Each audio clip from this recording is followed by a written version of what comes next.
여기가 중요해요, 여러분들.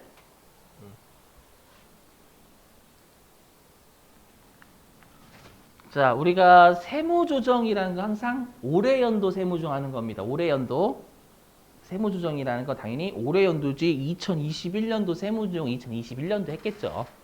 맞죠? 근데 좀 중요한 게 있어요. 뭐냐면 이 세무조정을 재고자산은 여기 단기말 잔액의 차이를 무조건 세무조정하라고 돼 있어요. 이게 무슨 말인지 해보죠. 보시면 자, 보실게요. 자, 1기 말에 장부는 재고자산이 100원이 있대요, 여러분들. 단기 말에 재고자산이 100원이 있고요. 세법은 재고자산이 120원이 있대요. 그럼 여기까지 보시면 세법이 자산이 20이 많죠. 그럼 자산이 20이 많으니까 아마 유보일 거예요. 소득처분은. 그죠? 그럼 우리 유보면 가산조정이에요? 차감조정이에요? 유보면. 가산조정이죠, 여러분들. 그래서 유보. 여기까지 되시겠죠? 근데 여기는 용어를 외워주셔야 돼요. 용어 좀 괴상 망측해요. 뭐냐면 그러면 지금 보면 누가 봐도 세법이 재고자산이 평가가 올라가 있잖아요. 맞죠? 그럼 우리가 어저께 마지막 시간에 평가증, 평가감 이렇게 했었었죠, 여러분들. 그러면 지금 세법이 평가증돼 있죠? 맞죠? 근데 여기 제목 이상하죠? 평가감. 맞죠? 여기는 외워주셔야 돼요. 나중에 실기 때 여러분들 다 세무중 요따구로 나와요. 딱 보시면 여러분들, 세법이 평가가 더 증가돼 있으니까 증 아니야? 그죠? 이런 것 때문에 법인세가 또 어려워요. 자, 이거는 뭐냐면 좀 이따 할 건데 요거예요. 좀 이따 띄울 거예요. 세법에서 바라볼 때 장부상 재고자산이 어떻게 됐냐로 용어를 해석해요. 맞죠? 세법에서 바라볼 때 장부상 재고자산이 세법보다 감소돼 있잖아요. 아셨죠? 그래서 항상 세법에서 바라볼 때 장부가 세법보다 어떻게 됐냐로 따져요. 장부보다 세법이 어떻게 됐냐 따지는 게 아니라 거꾸로요, 거꾸로. 제가 만든 거 아닙니다, 여러분들. 시험에는 근데 이렇게 나온단 말이에요. 아시죠? 그래서 세법상 재고자산보다 장부가 20원이 감소돼 있다. 그 뜻입니다요. 아시죠? 그럼 앞에 가산조정 적으면 되겠죠, 여러분들? 자, 굳이 논리적으로 따지자면 여기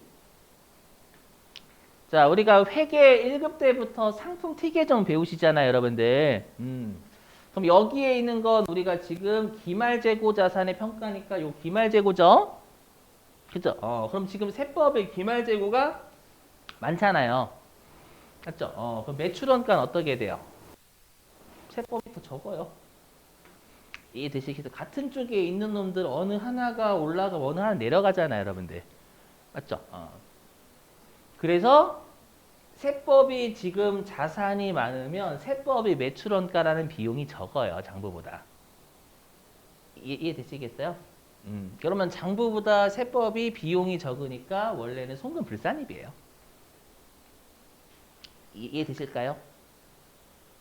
표정이 또 안 좋으신데? 자, 해볼게요.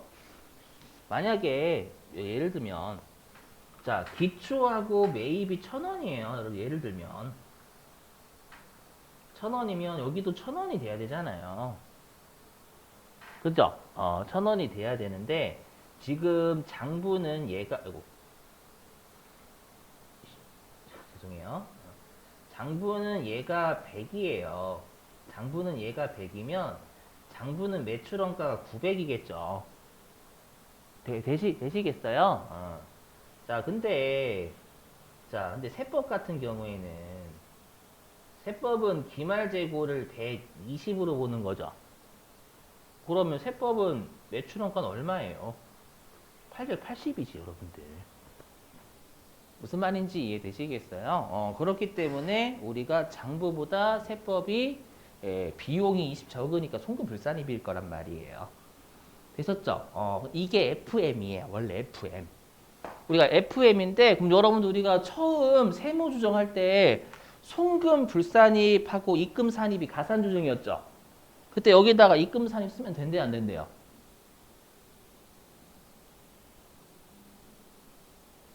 저기요? 입금산입 쓰면 된대, 안 된대요? 된다고 했잖아요, 여러분들. 세법은 세금 구하는 게 목적이지 그게 수익이 늘었냐 비용이 줄었냐 이거 관심 없다면서요, 여러분들. 어차피 이익은 올라가는 거니까. 맞죠? 그래서 그냥 입금사를 써도 상관없어요. 뭐라고 안 해요. 아셨죠? 그래서 원래는 논리적으로는 우리가 기말 재고 자산만큼 비용의 차이가 발생하기 때문에 송금 머시기예요. 이해되세요? 근데 굳이 우리가 입금도 상관없어요. 그렇죠? 그래서 그냥 가산 조정 쓴다 이 정도 생각하시면 돼요. 아셨죠? 혹시 회계 잊어버리셨으면 회계 쪽 재고 자산 다시 하셔야 돼요, 여러분들. 자, 그래서 이제 용어 설명. 아까도 했었지만 세법에서 바라볼 때 장부상 재고자산 금액이 감소돼 있잖아요. 그러면 재고자산 평가감이라고 부르고요. 반대로 세법에서 바라볼 때 세법상 재고자산 금액보다 장부가 크면 그때는 평가증이라고 해요. 아셨죠? 이걸 꼭 외워주셔야 돼요. 나중에 이 동네뿐만 아니라 나중에 다른 동네에서도 많이 내요, 여러분들. 우리 세무 조정할 때 요거 검색하시면 네, 이상한 용어 뜬단 말이에요. 이런 용어로 해주시고 되셨죠? 자, 됐고. 자, 그리고 이제 2기 중에 거래는 하나도 없었대지. 2기 됐어, 2기. 알죠? 2기 중에는 거래가 없었대요. 그럼 거래가 없으면 이제 2기 말이 되면 장부상 재고자산 100이고 세법상 재고자산 120이죠. 여전히. 됐었어요? 그러면 2기 때는 세무조정이 있어요? 없어요? 2기 때는 거래가 없으니까 세무조정이 없죠. 여기까지 되시겠어요? 근데 무조건 재고자산은 단기말 잔액. 잔액은 누적이죠. 우리가 자산부채 자본을 잔액이라고 하지 수익비용은 잔액이라는 용어를 못 쓰죠. 왜냐하면 다음 년도 이걸 안 되니까. 맞죠? 그래서 단기말 잔액의 차이를 무조건 세무조정하라 이렇게 돼 있어요. 그 동네가 두 동네가 딱 있거든요. 그럼 그 말은 뭐예요? 지금 잔액의 차이가 나죠? 분명히. 단기말에 잔액의 차이가 20 난단 말이에요. 되셔요? 그래서 세무조정하래 또. 송금, 을사안입, 재고자산 평가값 이렇게 하래요. 잘 들어보세요. 그러면 여기 보시면 자, 이제부터가 찐이에요. 자, 뭐냐면 여러분들 잔액이라는 건 누적이죠. 이렇게 여기다 해볼게요. 여러분 잔액이라는 건 자, 내가 현금 잔액이 100억이다 라고 하면 과거부터 올해까지 단기말 잔액이다 라는 건 과거의 현금과 올해 중에 현금을 더한 게 현금 잔액이죠. 오케이?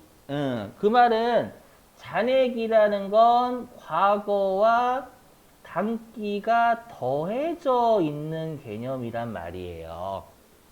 여기까지 되세요? 그러면 우리가 세무조정은 2022년도를 하는 거니까 2기에 세무조정하는 거잖아요, 여러분들. 맞죠? 원래 FM대로 하면. 세무조정은 항상 단기 걸 해야 돼요. 이해되세요? 단기 걸 해야 되는데 표정이 잘 집중해 주셔야 돼요, 여러분들. 원래 있다고야 이렇게 짜증나 이런 게. 알죠? 그래서 제가 법인세 쪽 특히 자산 재무상태표는 누적, 손익계산서는 단기 이게 되게 중요한 말이에요, 앞으로. 자, 그러면 우리가 잔액이라는 건 과거와 단기니까 회사가 2기 말에 잔액을 한다라는 건 1기와 2기를 더해서 세무조정하는 거잖아요. 이해되세요? 그런데 우리는 지금 몇 기의 세무조정만 해야 돼, 원래는. 그렇죠. 2기의 세무조정만 해야 되는데 그냥 법인세에서 그러는 거예요. 야, 무조건 재고자산은 기말 잔액 차이 다 조정해. 방금 뭐였지? 방금 이방이었는데? 그렇죠. 단기말 잔액 차이 누적으로 해 이렇게 돼 있는 거예요. 근데 우리는 단기 것만 해야 되고 2기 것만 해야 되거든요. 어떻게 하면 될까요? 1기의 차이를 2기에 바로 없애주면 돼요. 1기의 차이를 과거의 차이를 단기에 없애주면 결론적으로 이기만 하는 거잖아요. 어떤 느낌인지 이해되시겠어요? 다시 한번. 자, 우리가 단기말 잔액의 차이를 조정하는 애들이 이제 앞으로 두 개예요. 두 개. 얘까지 포함해서. 아셨죠? 세법에서 무조건 원래는 세무 조정은 단기 거만 다 해요. 대부분. 근데 딱 두 개만 기말 잔액의 차이를 조정하래요. 근데 우리가 잔액이라는 건 아까도 말씀드렸지만 과거와 단기의 누적이란 말이에요. 근데 우리 세무 조정 단기만 해야 돼요. 되세요? 그럼 어떻게 하면 되냐면 단기의 세무 조정을 해야 되는데 1기하고 2기 우리가 과거하고 단기를 한꺼번에 해버리는 거잖아. 이렇게 하면. 되셨어요? 그럼 어떻게 하면 돼요? 이 과거의 차이를 없애주면 과거의 차이를 없애주면 단기만 하는 거랑 똑같죠? 어떤 느낌인지는 이해되시겠어요?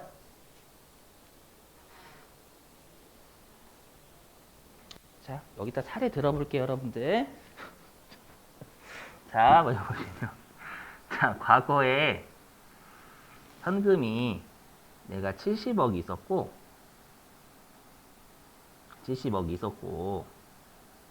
단기에 현금이 30억이 증가했대요. 그럼 단기 말에는 현금이 100억 있는 거잖아요.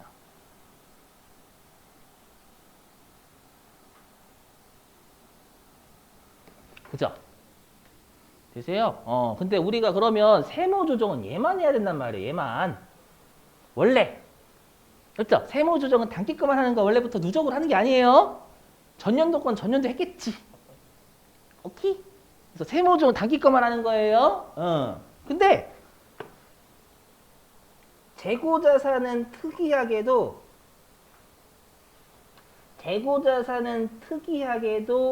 요놈 식기 요게 원래는 요걸 해야 돼요. 세무조정 항상 올해 것만. 근데 재고자산이라는 놈은 얘를 세무조정하래요. 즉 단기 과거와 단기를 누적으로 하래요. 무조건. 아셨죠? 근데 우리가 단기 30억만 지금 추려야 될 거 아니에요. 그럼 어떻게 하면 돼요? 여기 현금 100억에서 70억 빼면 되는 거 아니에요? 그게 뭐예요? 이 빼기 70억이 과거의 얘를 반대로 하는 거잖아요. 없애주는 거. 이해되세요? 무슨 말인지? 그래서 결론은 뭐냐? 그래서 우리 자체가 어려워 원래. 예. 그래서 어떻게 하냐면 이거예요. 우리가 했었죠. 우리가 과거의 차이를 없애주는 거 이제 이해되시겠어요? 그게 뭐예요? 추인이죠. 추인. 맞죠? 그래서 어떻게 하냐면 재고자산은 무조건 과거의 유보나 마이너스 유보를 반대로 돌려버려요. 그럼 과거의 차이를 없앤 거잖아요. 그럼 단기만 한 결과가 되는 거예요. 아셨죠? 그러니까 누적으로 세무조정을 해야 돼 무조건. 하면 다시 과거와 단기를 한꺼번에 해버리는 거니까 우리는 단기 세무조정만 해야 되기 때문에 과거의 세무조정을 반대로 뒤집어 엎어버리면 되는 거예요. 어떤 느낌인지 이해되시겠어요? 이제 앞으로도 이게 되게 중요해. 누적이냐 단기냐. 아시죠? 그럼 우리가 어떻게 하면 돼요? 추인이 어떻게 하는 거예요? 송금불산이면 송근산임. 가산조정이면 차감조정하는 게 우리가 유보 추인이잖아요. 맞죠? 그래서 어딨어? 여기.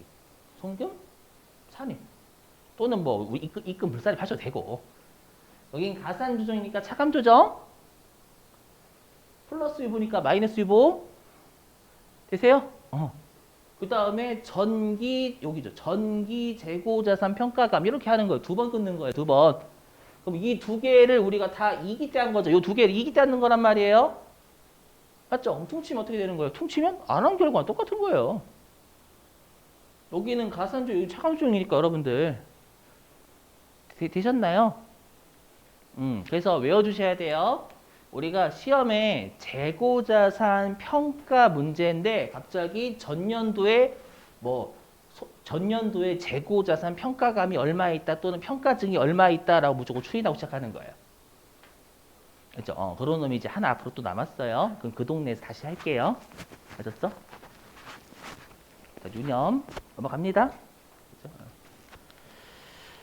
자, 근데 이거는 절대 오해하시면 되지. 이제 여러분들이 이거를 배우시면 이제는 딱 이거를 어떻게 이렇게 하는 분들이 계세요. 뭐냐면 보세요. 이렇게 하는 분들이 꽤 계세요. 보시면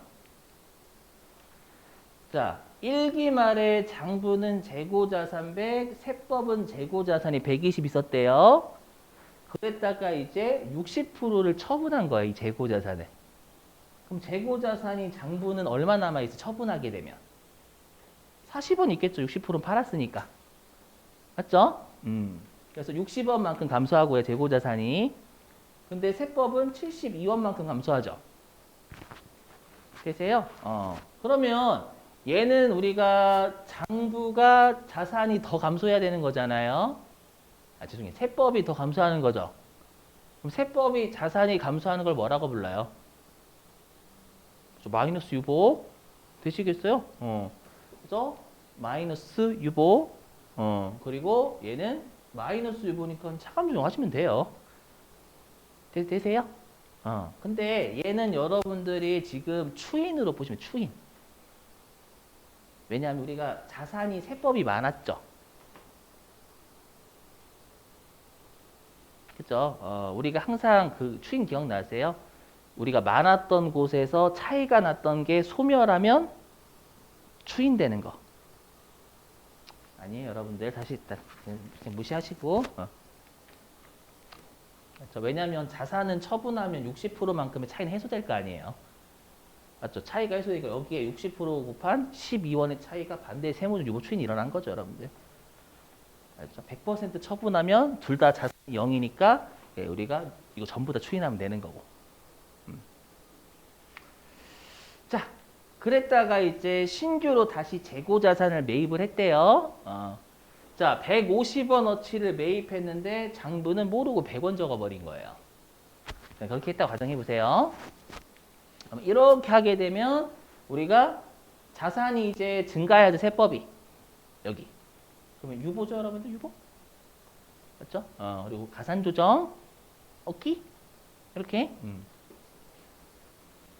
자, 그럼 이렇게 하면 장부는 재고자산이 2기 말에 얼마가 되냐면 40에서 100 늘었으니까 140이 되겠죠? 그죠?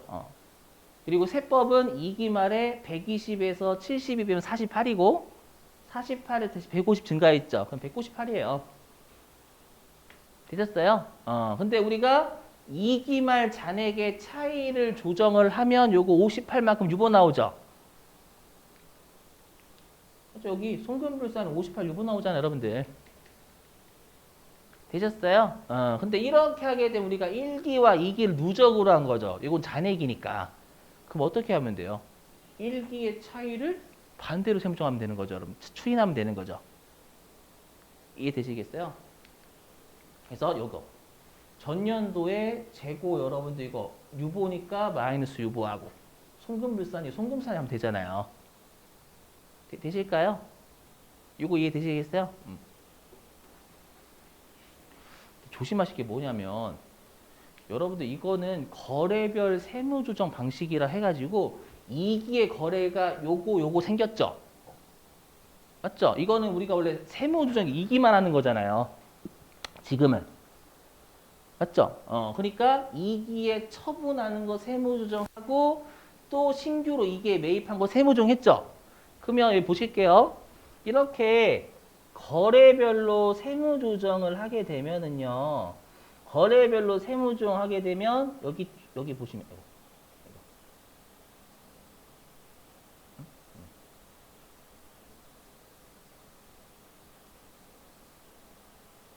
자, 거래별로 세무조정을 하면 여기 송금산입과 송금불산입 합치면 송금불산입이 좀 더 많이 남죠? 맞죠? 뭐 여기는 송금산입은 차감조정이죠, 여러분들. 오케이? 그리고 여기 송금불산입은 가산조정이죠. 그럼 가산조정이 38원 더 나오잖아요. 맞죠? 그러면 이 거래별 세무조정 방식을 쓰면 얘는 가산조정 38이 나오는 거예요. 맞죠? 여러분 동의되시겠어요? 맞죠? 근데 우리가 맨 아래 한 건 뭐예요? 잔액 세무조정한 거. 잔액으로 세무조정한 거. 맞죠? 요것도 똑같죠? 여기 빨간색 볼게요. 여기. 얘를 빨간색으로 하면 얘도 마찬가지지만 여기 송금 불산입하고 송금 산입, 즉 가산 조정 58, 차감 조정 20이죠. 그럼 얘도 가산 조정 38이잖아요, 여러분들.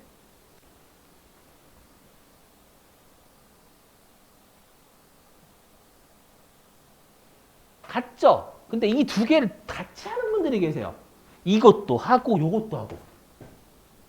왜냐면 여러분들 여태까지는 다 이렇게 했었잖아요. 우리가 거래별로. 그랬다가 이제 잔액 방식을 하다 보면 또 나온단 말이에요. 잔액 방식까지 배우시니까 얘도 하고 갑자기 전체를 세무조정하고 과거의 차를 추인한 얘를 다 하는 거예요. 그러시면 안 된다라는 거예요. 되시겠어요? 그래서 결론은 뭐냐면, 자 보세요. 다시 결론. 자, 결론은요. 우리가 세무조정은 항상 단기 거라는 거예요. 그럼 단기 거라면 거래별 세무조정 방식이라는 건 단기의 거래를 건 바이 건으로 세무조정하는 거예요. 이렇게 했으면 이제 단기의 세무조정 다 한 거죠. 이해되시겠어요? 요걸로 마무리하는 거예요. 요걸로 마무리하셔야지. 난 잔액 방식도 배웠으니까 갑자기 이기말의 잔액이면 이제 단기 거가 아니라 과거와 단기의 누적이잖아요. 맞죠? 그러면 과거와 단기의 누적을 세무 조정을 하고, 그러면 우리가 과거하고 단기를 한꺼번에 세무 조정하는 결과니까 과거의 차이를 반대로 하는 추인한다고 했었죠. 이렇게 해도 우리가 단기 거만 추려지는 거잖아요. 이해되시겠어요? 이 둘을 같이 쓰시면 안 된다고요. 둘 중에 하나 선택하시라고. 무슨 말인지 이해되셨어요? 하지만 우리가 대부분 다 거래별 세무조정 방식이에요. 딱 두 개만 요거 쓰는 거고, 그래서 이 두 개를 같이 쓰지 말라는 얘기예요, 여러분들. 이 두 개를 여러분들이 이제 배우셨으면 이 두 개를 같이 쓴단 말이에요, 가끔씩. 둘 중에 하나 선택하시는 거예요, 여러분들이. 알죠? 이 방식, 건 바이 건으로 하는 방식이거나 아니면 한꺼번에 전체를 하고 과거를 추인하는 방식이거나. 어떤 느낌인지 되시겠어요? 왜냐면 실수한단 말이에요, 앞으로 좀 이따가 어떤 서식에서. 네, 화이팅! 화이팅! 자, 이제는 좀 쉴까요? 쉬었다가 우리 이제 재고자산 평가 조정 명세서라는 걸 할 거예요. 자, 10분 쉬셨다가 우리 2시에 시작할게요. 여러분 10분 쉬시죠.